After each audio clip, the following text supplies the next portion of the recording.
আসসালামু আলাইকুম। পঞ্চম শ্রেণীর বাংলাদেশ ও বিশ্ব পরিচয় বই নিয়ে ধারাবাহিকভাবে আলোচনা করছি। তার ধারাবাহিকতা 122 নম্বর পৃষ্ঠার যে 2 নম্বর টপিকটি আছে সেটি নিয়ে এখন আমরা আলোচনা করব। যোগাযোগে মানচিত্রের ব্যবহার ও জিপিএস এর ধারণা, মানে আমরা কিভাবে যোগাযোগ ব্যবস্থার মধ্যে জিপিএস ব্যবহার করি সেটা এখন আমরা দেখব। তো এখানের মধ্যে আমরা যদি দেখি বাংলাদেশের যোগাযোগ ব্যবস্থা, এটা আমাদের দেশের মানচিত্র। এখানে সবগুলো জেলার নাম দেওয়া আছে, জেলার নামগুলো আমরা দেখতে পাচ্ছি।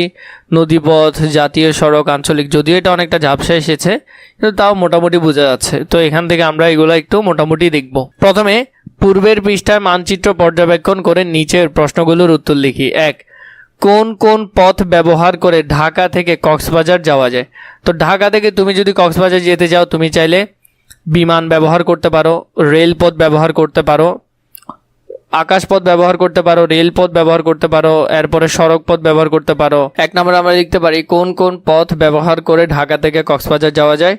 সড়ক, রেল, আকাশ ব্যবহার করে কক্সবাজার যাওয়া যায়। 2 নম্বর, ময়মনসিংহ থেকে ভোলা যাওয়ার জন্য যোগাযোগ কোন কোন মাধ্যম ব্যবহার করা যায়? ময়মনসিংহ থেকে ভোলা বাস, ট্রেন, লঞ্চ ব্যবহার করা যায়।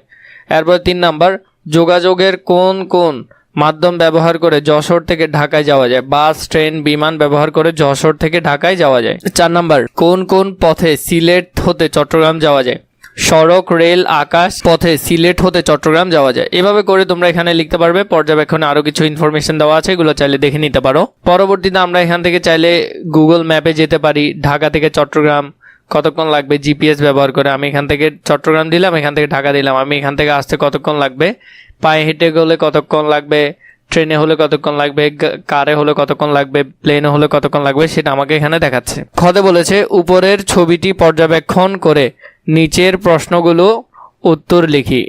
1 নাম্বার, ছবিতে কোন স্থান থেকে যাত্রা শুরু করার কথা বলা হয়েছে? ছবিতে ঢাকা থেকে যাত্রা শুরুর কথা বলা হয়েছে। 2, গন্তব্যস্থল কোথায় দেখানো হয়েছে? 1 নাম্বার, ছবিতে কোন স্থান থেকে যাত্রা শুরু করার কথা বলা হয়েছে? ছবিতে ঢাকা থেকে যাত্রা শুরুর কথা বলা হয়েছে। 2 নাম্বার, গন্তব্যস্থল কোথায় দেখানো হয়েছে? গন্তব্যস্থল চট্টগ্রামে দেখানো হয়েছে। এটা আমরা সুন্দর করে এখান থেকে এখানে পূরণ করে ফেলতে পারবো। জিপিএস এর পূর্ণরূপ হলো গ্লোবাল পজিশনিং সিস্টেম। এর দ্বারা নিখুঁতভাবে কোনো কিছুর অবস্থান নির্ণয় করা যায়। বর্তমান মানচিত্রে জিপিএস এর ব্যবহার নানাবিধ। জিপিএস সিস্টেমে রাস্তাঘাট ছাড়াও petrol pump, police station, hotel, restaurant, পর্যটন স্থান, ডিপার্টমেন্টাল স্টোর ইত্যাদির অবস্থান চিহ্নিত থাকে। বর্তমান অবস্থানের আশেপাশে উল্লেখিত কোনো কিছু থাকলে জিপিএস ডিভাইসে ডিসপ্লেতে তা প্রদর্শন করে।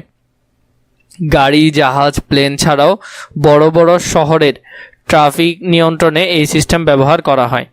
এই প্রযুক্তিতে মোবাইল, ল্যাপটপ অ্যাপস ব্যবহার করে নির্দিষ্ট স্থানে নির্ভুলভাবে যাওয়া যায়। নির্দিষ্ট স্থান নির্বাচন করে গুগল ম্যাপে অপশনে গেলে এই অবস্থানে যাওয়া যায়। রাস্তা তীর চিহ্ন দিয়ে নির্দেশ করে।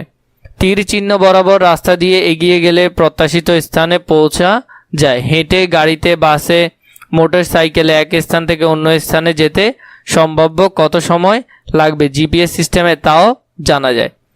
ঘতে উপরের পাঠ্যাংশটুকু পড়ে জিপিএস ব্যবহার করে যোগাযোগের জন্য কি কি তথ্য পাওয়া যায় তা লিখি। আমরা এখানে চার্টে তা লিখব। তাহলে এখান থেকে আমরা যেটা লিখতে পারি, জিপিএস ব্যবহার করে নিখুঁতভাবে কোনো কিছুর অবস্থান সম্পর্কে তথ্য পাওয়া যায়। এছাড়া রাস্তাঘাট ছাড়াও petrol pump, police station, hotel, restaurant, পর্যটন স্থান, ডিপার্টমেন্টাল স্টোর ইত্যাদির অবস্থান সম্পর্কিত তথ্য পাওয়া যায়।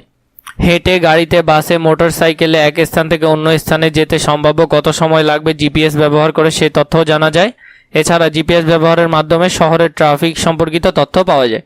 তাহলে এখান থেকে আমরা এগুলো খুবই সুন্দর করে বুঝতে পারছি। পরবর্তীতে আমরা দেখলাম চলো জিপিএস ব্যবহার করে শিক্ষকের সহায়তায় এক স্থান থেকে অন্য স্থানে যাওয়ার পথ খুঁজে বের করি, মানে জিপিএস ব্যবহার করতে বলেছে।